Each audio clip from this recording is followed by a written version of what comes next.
Friends, target classes में आपका स्वागत है। मैं रजनीश सर जीएस की क्लास लेने के लिए तैयार हूँ। अब उम्मीद करता हूँ आप लोगों की पढ़ाई अच्छे से हो रही होगी और आप बहुत अच्छे से मेहनत कर रहे होगे। सबसे ज़्यादा अब आप लोगों से रिक्वेस्ट यही है कि वीडियो को लाइक, शेयर एंड चैनल को सब्सक्राइब करिए। Target Ashwini classes, subscribe it YouTube channel. इसको आप अच्छे से जितना फैला सकते हो फैलाइए। ये आपका हमारे प्रति जिसे कह सकते हैं गुरु दक्षिणा टाइप ये हो सकती है। ठीक है, तो उम्मीद करते हैं आप लोगों के दिलों में हम राज करेंगे और अच्छे से आप लोगों की कामयाबी में हमारा भी कुछ ना कुछ कंट्रीब्यूशन होगा। तो आज की क्लास मैं स्टार्ट करता हूँ और एक टॉपिक स्टार्ट करते हैं आज का। ठीक है,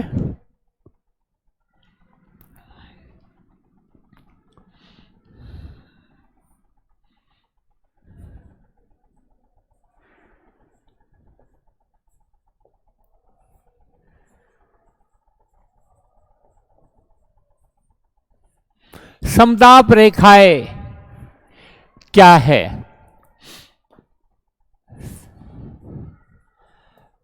समान वायुदाब वाले स्थानों को मिलाने वाली रेखा को मिलाने वाली रेखा, काल्पनिक रेखा है, मिलाने वाली रेखाएं समदाब रेखाएं कहलाती है। ठीक है भाई, इनको बोलते हैं आइसोबार। Isobar it's clear. अब देखिए बस समान वायुदाब जहां पर, अब देखिए समदाब रेखाएं एक दूसरे के पास होती है,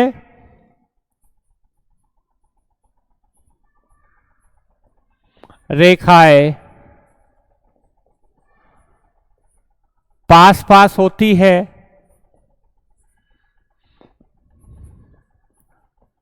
कहां पर? जहां पर दाब प्रवणता अधिक होती है। दाब प्रवणता अभी बताऊंगा क्या होती है, अधिक होती है।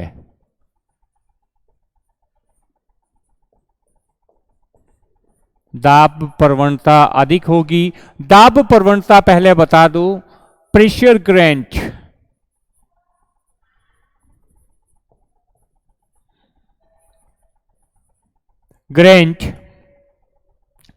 ग्रेडियंट क्या होता है? दो स्थानों के बीच, दो स्थानों के मध्य वायुमंडलीय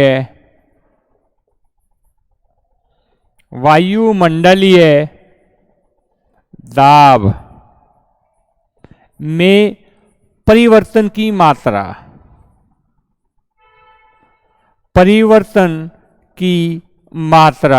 दाब प्रवणता कहलाती है। दो स्थानों के मध्य वायुमंडलीय दाब में होने वाले परिवर्तन की मात्रा को दाब प्रवणता कहते हैं।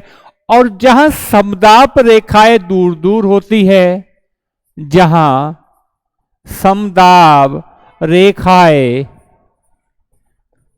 देखिए मैं लिख रहा हूं दूर दूर, वहां पर दाब प्रवणता कम होती है। वहां पर ये क्वेश्चन याद रख लीजिएगा, पेपर में वनडे एग्जाम में यही सब सवाल पूछे जाते हैं।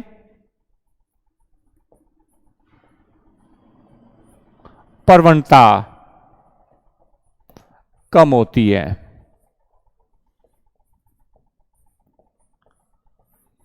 अब बात आती है वायुदाब, एयर प्रेशर।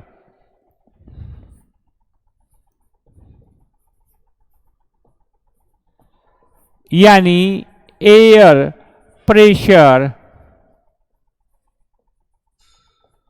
अब देखिए, एयर प्रेशर मापा जाता है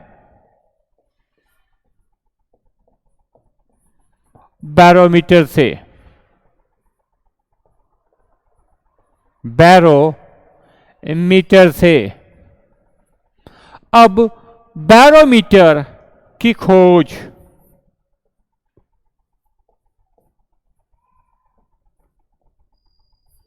ई टॉर्सेले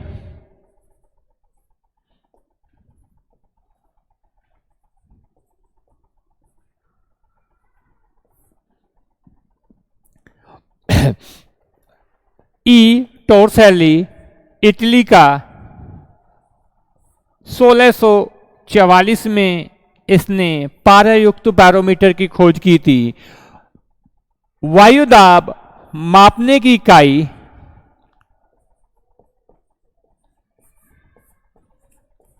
इकाई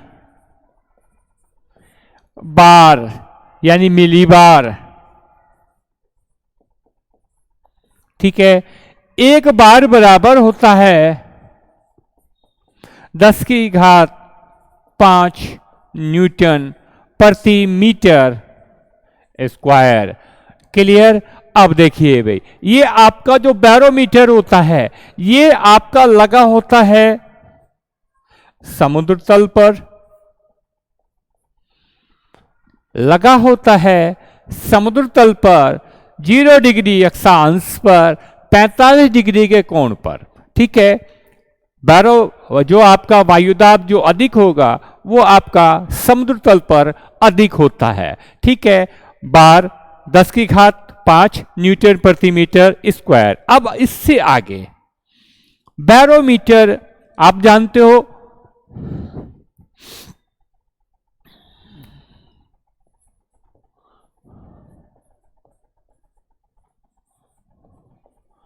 बैरोमीटर की रीडिंग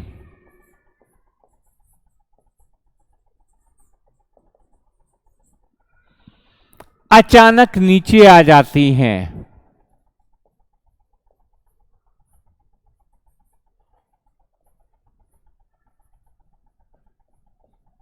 कब?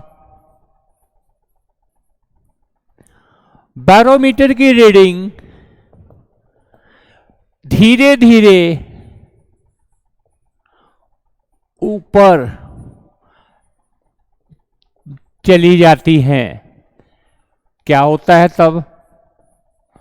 और तीसरा क्वेश्चन, बैरोमीटर की रीडिंग धीरे धीरे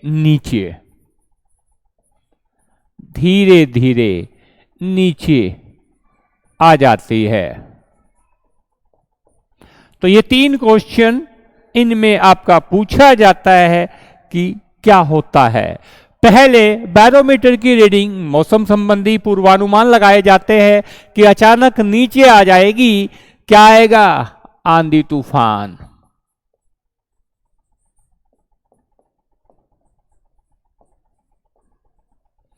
पहला सवाल, क्योंकि तूफान अचानक आता है इसलिए अचानक नीचे आ जाएगी बैरोमीटर की रीडिंग, धीरे धीरे ऊपर मौसम साफ।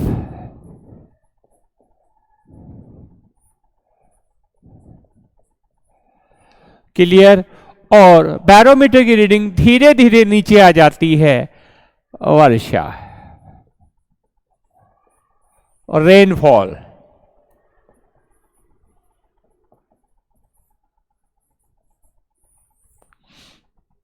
वर्षा मापी जाती है, मापने का यंत्र रेन गेज। वर्षा की मात्रा मापी जाती है रेन गेज से। वर्षा का जल शुद्ध, सर्वाधिक शुद्ध वर्षा का जल, वर्षा की बूंदे गोल। किसके कारण? परस्पर तनाव के कारण। परस्थ तनाव के कारण यानी सरफेस टेंशन के कारण, सरफेस टेंशन के कारण वर्षा की बूंदें गोल होती है। वर्षा सर्वाधिक विश्व में कहाँ? मासिनराम कहाँ पर? मेघालय में, भारत में सबसे ज्यादा वर्षा होती है मासिनराम में। कारण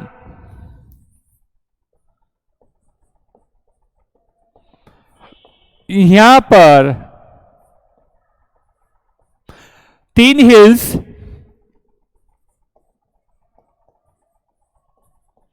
जिनका नाम खासी,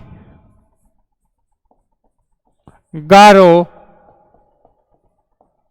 और जयंतिया,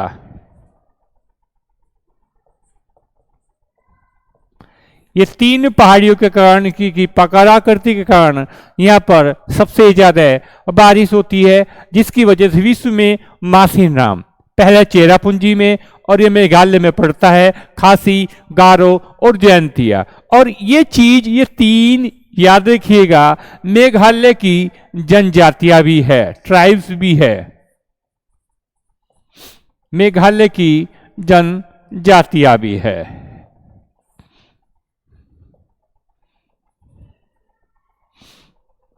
तो अब इसके बाद वायुमंडलीय दाब में जो परिवर्तन होता है, वायुमंडलीय दाब,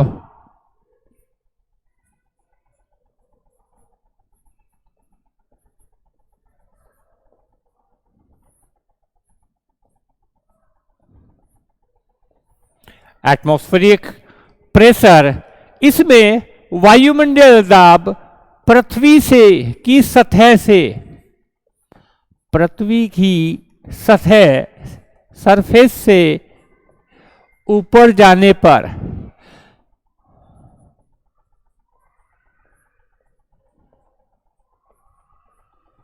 कम होता है या ज्यादा होता है। ये याद रखिएगा, पृथ्वी की सतह से ऊपर जाने पर वायुमंडलीय दाब कम हो जाता है।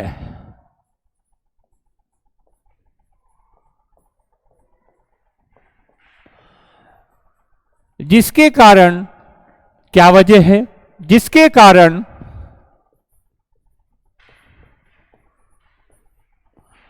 पहला क्वेश्चन, हवाई जहाज में बैठे यात्री के फाउंटेन पेन से इंक निकल जाती है। हवाई जहाज में बैठे यात्री के फाउंटेन पेन से स्याही रिसने लगती है, ठीक है, फाउंटेन पेन से।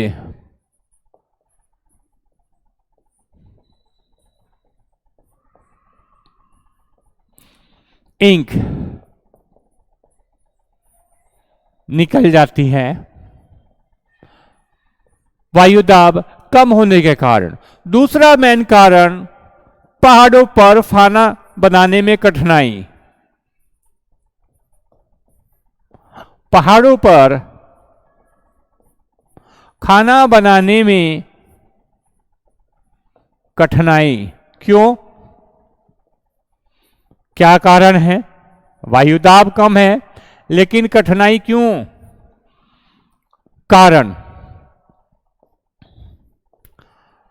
पहाड़ों पर जल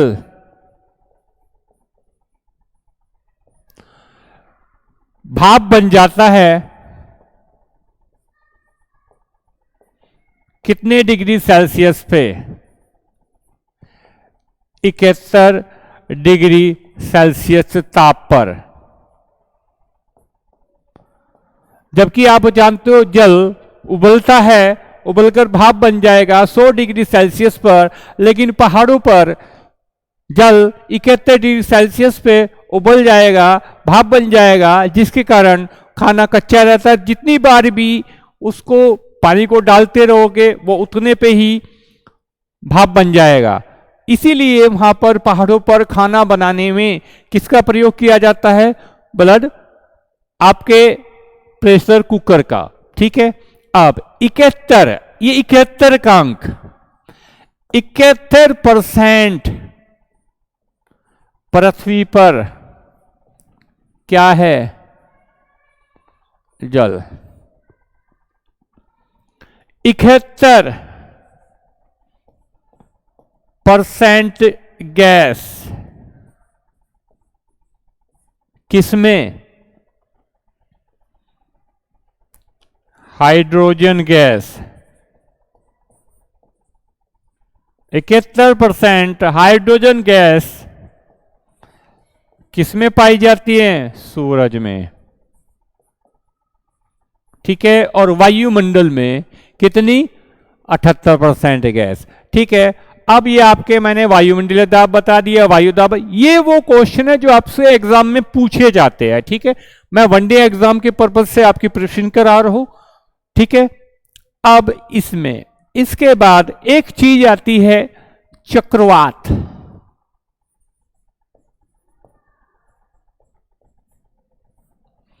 साइक्लोन। देखिए, चक्रवात अगर देखा जाए दो प्रकार के,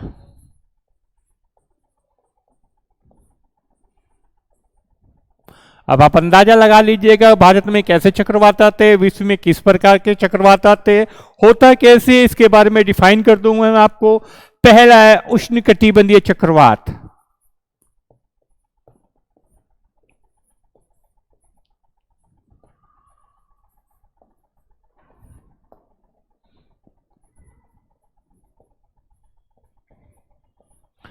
ट्रॉपिक जोन साइक्लोन, और दूसरा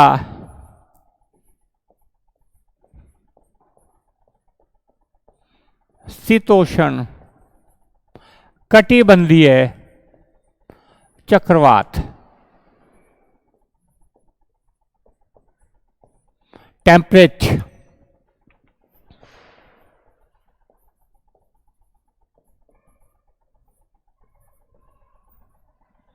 साइक्लोन। अब देखिए भाई, इनमें डिफरेंसेस देख लीजिएगा। पहला यह है जल में आते हैं। अब इसका पहला पॉइंट, जल व स्थल दोनों पर।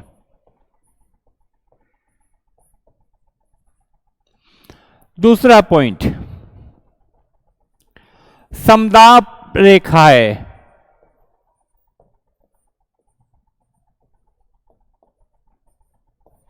कैसी होती है? इसमें ये इनमें इनकी समदाब रेखाएं गोलाकार, इनकी शेप वी आकार की समदाब रेखाएं। इसके बाद तीसरा पॉइंट, दाब प्रवणता।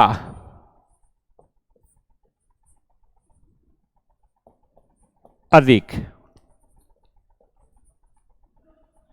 इनकी दाब प्रवणता अभी बता दिया मैंने पिछले उसमें, कम होती है। यह पूरब से पश्चिम, पश्चिम की ओर चलते हैं, और ये जिस प्रकार पृथ्वी घूमती है पश्चिम से पूरब,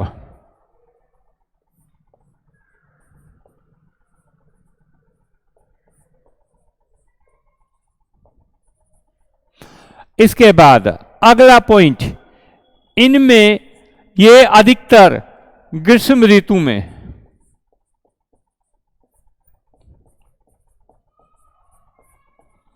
गर्मियों में आते हैं। जैसा भारत में कोई भी आंध्र प्रदेश में आया, उड़ीसा में आया, जितने भी भारत की जो ये जलीय सीमा वाले राज्य है, इनमें आपके चक्रवात आते हैं। ये गर्मियों के टाइम में आते हैं, और इसमें ये आएंगे शीत ऋतु में, शीतोष्ण वाले। इनमें वर्षा तीव्र गति से,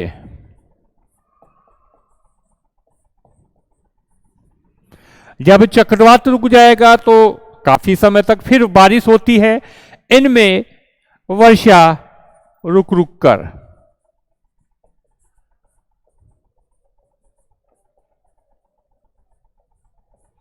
मंद गति से कई दिन तक लगातार, कई दिन तक बारिश चलती है। ठीक है भाई। इनमें और आपका और कोई पॉइंट, इनका विस्तार कम क्षेत्र में, जल के अंदर है तो कम क्षेत्र में,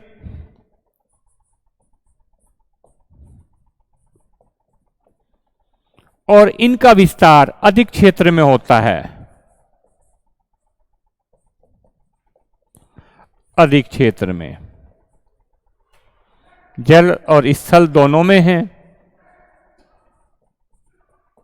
चलिए जी, अब देखिए इनमें से डिफरेंसेस समझ लीजिएगा। अगर पूछा भाई आपका उष्णकटिबंधीय की आकृति गोलाकार, ये वी आकार की, पूरब से पश्चिम, पश्चिम से पूरब, इस प्रकार से आपको ये क्वेश्चन करने हैं।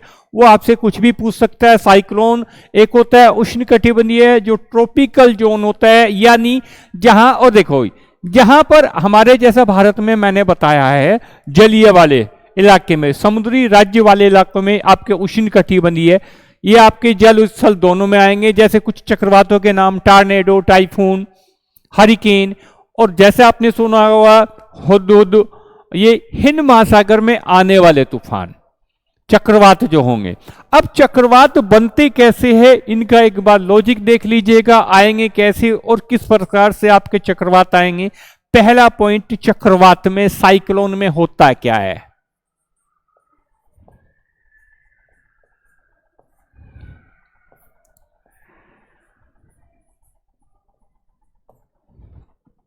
सबसे पहले आपको याद रखना है,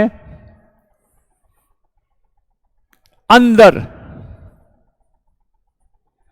निम्न वायु दाब, लो एयर प्रेशर। ठीक है, अंदर जो लो एयर प्रेशर होगा, बाहर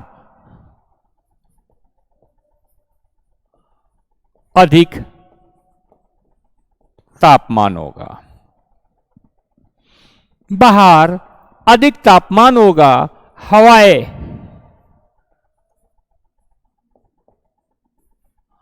बाहर से अंदर की ओर,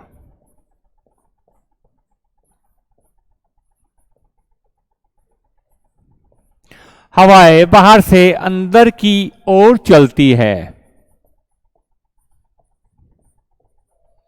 ये चीज याद रखिएगा, साइक्लोन में जो हवाएं होगी बाहर से अंदर की ओर चलेगी, इस प्रकार से, इस प्रकार से।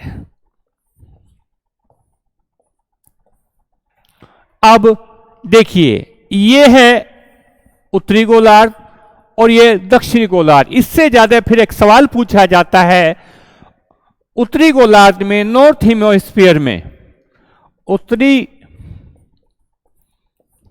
गोलार्ध में हवाएं कैसे चलती है। एंटी क्लॉकवाइज, ये वाला एंटी क्लॉकवाइज। मैंने बोला है उत्तरी गोलार्ध में, नॉर्थ हेमिस्फीयर में जो हवाएं चलेगी एंटी क्लॉकवाइज चलेगी, और दक्षिणी गोलार्ध में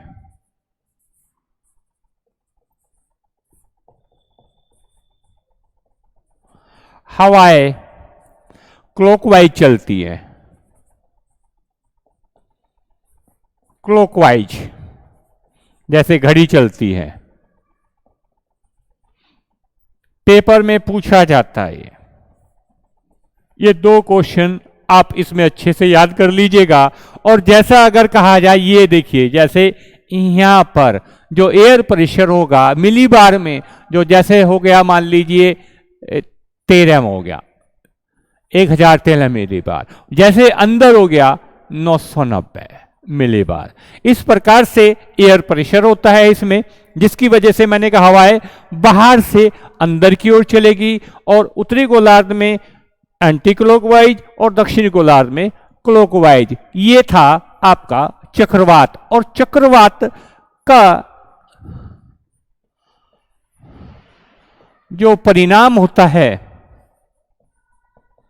वो आप जानते हो क्या होता है, वर्षा होता है।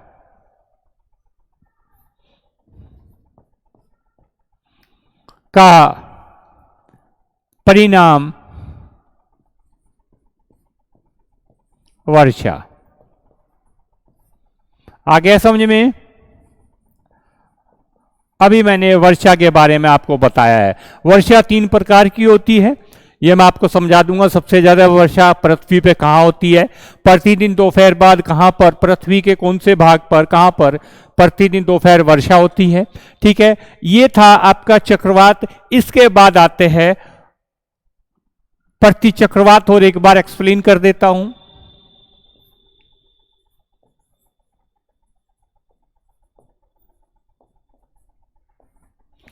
Anti cyclone.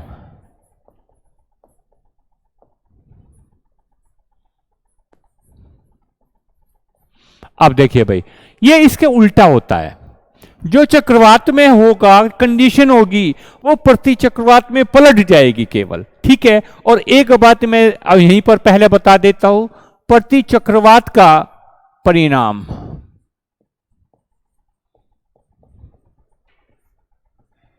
मौसम साफ। मौसम साफ क्या होता है, मौसम साफ। अभी मैंने थोड़ी देर पहले आपको बताया, मौसम साफ होने पर बैरोमीटर की रीडिंग धीरे धीरे नीचे आती है, धीरे धीरे ऊपर जाती है, या अचानक नीचे आती है। तो ये आपको मैंने बता दिया, मौसम साफ होने पर बैरोमीटर की रीडिंग धीरे धीरे ऊपर जाती है। अब देखिए भाई, प्रति चक्रवात कैसे हुआ। आपके वहां पर निम्न वायुदाब था, यहां पर आ गया उच्च वायुदाब।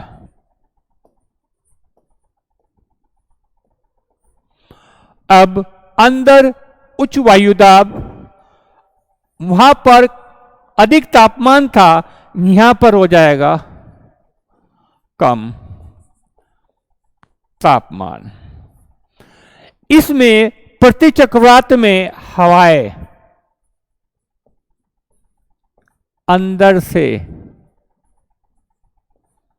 कहां की ओर, बाहर की ओर चलती हैं, की ओर चलती हैं।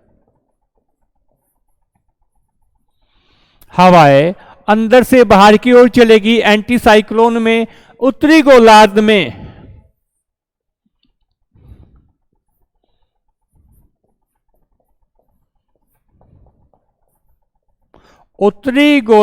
में हवाएं कैसे चलेगी, क्लॉकवाइज।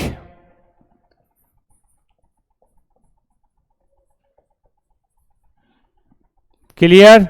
यानी पलट दीजिएगा उसको, जो एक को याद कर लो उसके अपोजिट दूसरा। उत्तरी गोलार्ध में हवाएं क्लॉकवाइज चलेगी, दक्षिणी गोलार्ध में हवाएं एंटी क्लॉकवाइज चलेगी।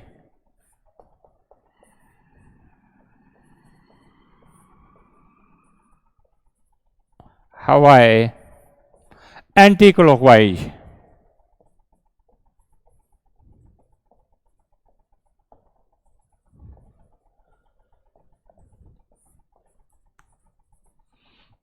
एंटी क्लॉकवाइज चलती है। मैंने आपसे ये कहा कि इसमें कितना भी इजी से इजी सवाल, कितना भी टफ से टफ, और टफ से टफ कैसे बनेगा इस सवाल को देख लीजिएगा।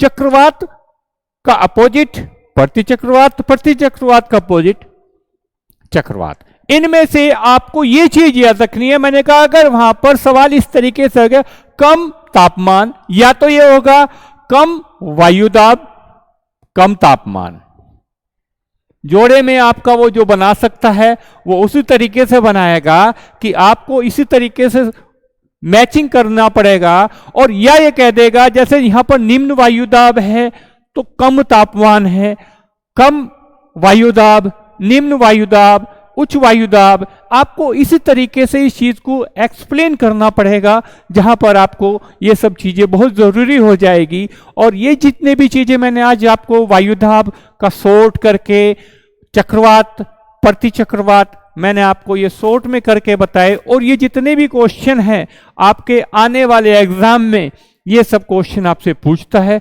किसी भी पेपर में आप जाओगे तो वनडे एग्जाम में आपको ये सब चीज करनी पड़ेगी। तो आज की क्लास के लिए मैंने आपको ये कुछ पॉइंट्स, कुछ क्वेश्चंस, एक ज्योग्राफी का, एक वर्ल्ड ज्योग्राफी का एक मैंने टॉपिक यहाँ पर लिया, और उम्मीद ये की है कि आपके ये अच्छे तरीके से ये समझ में आ गया होगा। अभी तक देखो कराने को तो मैं आपको रफली सारा थोड़ा थोड़ा थोड़ा करके हर सब्जेक्ट का करा सकता हूँ, लेकिन दिक्कत स्टैटिक जीके भी पढ़ा सकता हूँ, क्वेश्चन से क्वेश्चन को जोड़ के भी करा सकता हूँ। लेकिन प्रॉब्लम क्या है? प्रॉब्लम सिर्फ ये है कि आपको जो भी मैं पढ़ाऊँ थोड़ा सा उसको ध्यानपूर्वक करके आप, सबसे बड़ी बात तो है आपसे कमेंट्स की उम्मीद करता हूँ, लाइक एंड शेयर की उम्मीद करता हूँ। जब आप ये सब करोगे तो फिर वहाँ पर आपके कोई दिक्कत नहीं आनी चाहिए। उम्मीद करता हूँ आपको क्लास पसंद आई होगी।